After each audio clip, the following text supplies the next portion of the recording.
Сәлеметсіздер ме, балалар? 3-ші сынып қазақ тілі. Бөлім атауы атақты тұлғалар.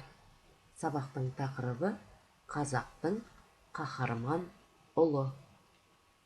Сабақтың мақсаты белгілі тақырыптағы әңгімеге қатысу, сұхбаттасын түсіну және олардың ойын толықтыру.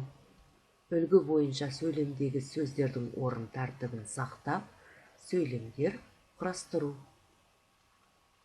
Сабағымызда қолданылатын жаңа сөздерге назар аударыңыздар.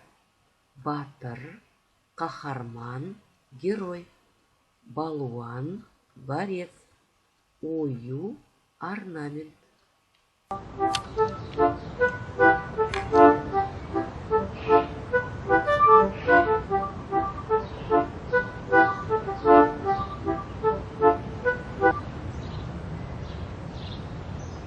Маған мына кітап қатты ұнады. Бауыржан атамыз нағыз батыр, өте әділ, әрі адал адам болған екен.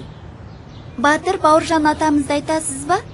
Иә, бұл Әзілхан Нұршайықовтың Бауыржан Момышұлы туралы жазған «Ақиқат пен аңыз» атты романы.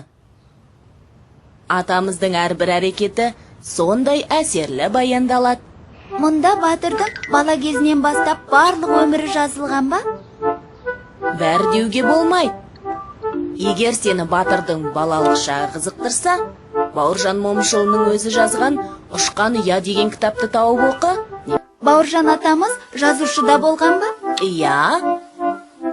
Ұлы Отан соғысы кезінде 316 атқыштар дивизиясының құрамында 207 рет ұрысқа қатысып, 5 рет жау қолында қалып, 2 рет ауыр жарақат алған.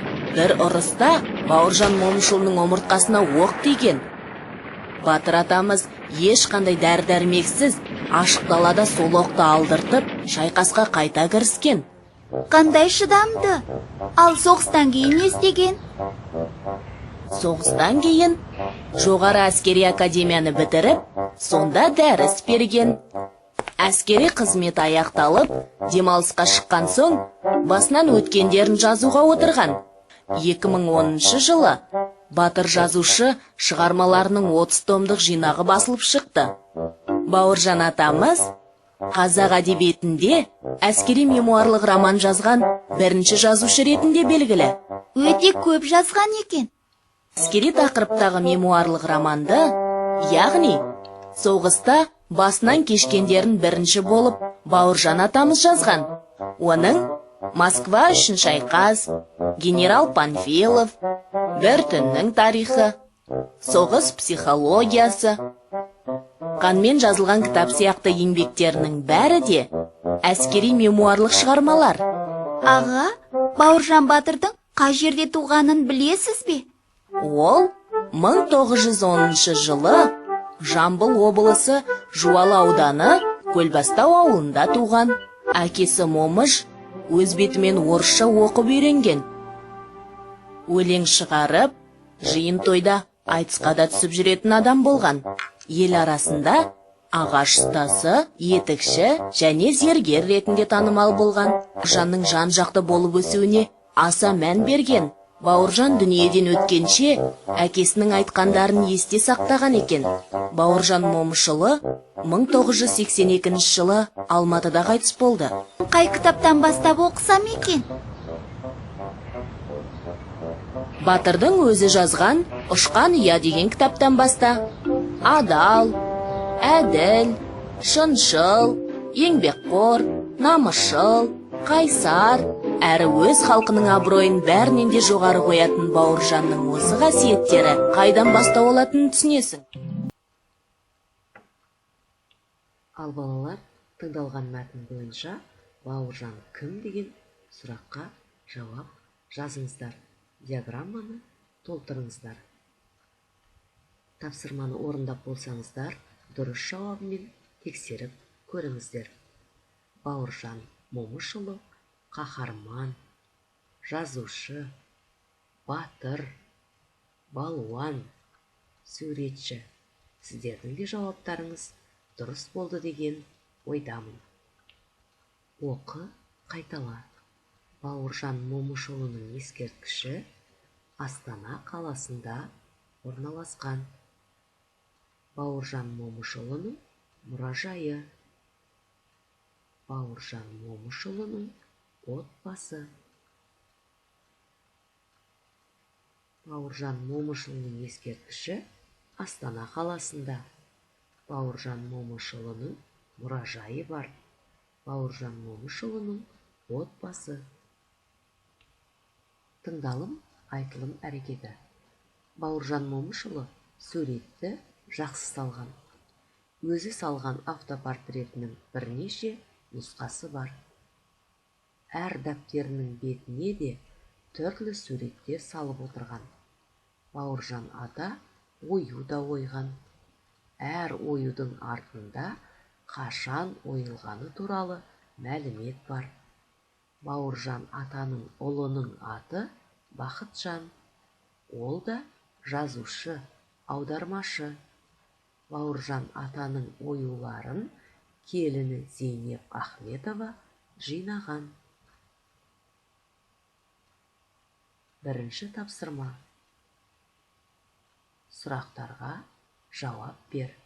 Мәтін бойынша сұрақтардың жауабын анықтаңыз. Бауыржан атаның ұлы кім?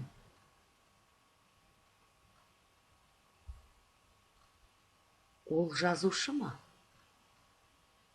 Зейнеп Ахметова кім? Тапсырманы орындап болсаңыздар, дұрыс жауабын оқып көрейік. Бауыржан атаның ұлының аты Бақытжан Момышұлы. Бақытжан Момышұлы жазушы, аудармашы. Зейнеп Ахметова жазушы. Ол кісі Бауыржанның келіні. Жарайсыздар балалар, сіздердің де жауаптарыңыз дұрыс болды деген ойдамын. Екінші тапсырма. Суреттің орнына қажетті сөздерді қойып, Бауыржан Момышұлының нақыл сөздерін дәптерлеріңізге жазыңыздар. Өздеріңізді тексеріңіздер. Намысты нанға сатпа. Қоянды қамыс, ерді намыс өлтіреді. Ағаш көркі жапырақ, адам көркі шүбірек. Отан үшін отқа түс, күймейсің. Көз қорқақ, қол батыр. Сіздердің де жауаптарыңыз дұрыс болғанына сенемін. Үшінші тапсырма. Сөйлемдерді дұрыс құрап жазыңыз.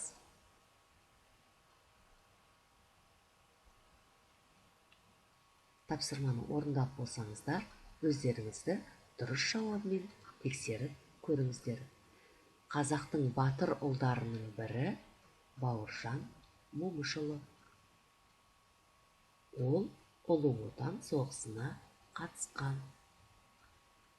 Халық қаһарманы деген атаққа ие болған. Ол балуан және жазушы адам болған.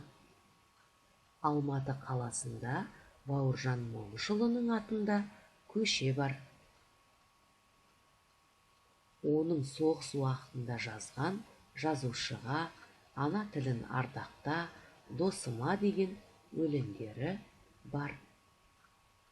Жарайсыздар балалар, сіздердің де жауаптарыңыз дұрыс деген ойдамын. Бесінші тапсырма. Жағдаят. Әмина әжей немересі Батырханмен бірге Бауыржан Момышұлының ескерткішінің алдында суретке түсті. Екеуі Бауыржан Момышұлы туралы сөйлесті. Әмина әжей мен Бауыржан не деуі мүмкін? Ықтимал жауаптар. Батырхан, бұл кімнің ескерткіші? Бұл Бауыржан Момышұлының ескерткіші. Бауыржан Момышұлы кім? Бауыржан Момышұлы батыр, қаһарман, жазушы. Ол туралы тағы не білесің? Ол қазақтың қаһарман ұлы. Ол сурет те салған. Я, балалар, ары қарай толықтырып жазамыз. Қалған сөздерді қолданамыз. Мұражай, өлең, ою, ескерткіш, көше, балуан сөздерімен диалогты әрі қарай жалғастырып айтыңыздар. Ал балалар, үйге тапсырма, ғаламтор мен бұқаралық ақпарат құралдарын пайдаланып, Бауыржан Момышұлы туралы фотоколлаж жасап, оларды сыныпқа келіп, өз сөздеріңізбен қорғап айтып беріңіздер. Осымен сабағымыз аяқталды. Сау болыңыздар, балалар.